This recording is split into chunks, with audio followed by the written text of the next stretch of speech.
হযরত আবু বকর ডেকে ডেকে বলেন, ওমর, বুঝতে পেরেছে এই লোকটা আমার নবী ছাড়া কেউ নয়, বুঝার বাকি নাই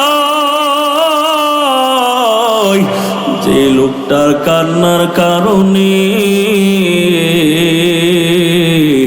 আজকে 3-4 দিন হয়ে গেল রে উট বকরিগুলা খাবার খায় না। যেই লোকটার কান্নার কারণে আজকে 3-4 দিন পর্যন্ত উট বকরিগুলাও কান্না বন্ধ করে না রে। আমি আবু বকরের বোঝার বাকি নাই, এই লোকটা আমার নবী ছাড়া কেউ নয়।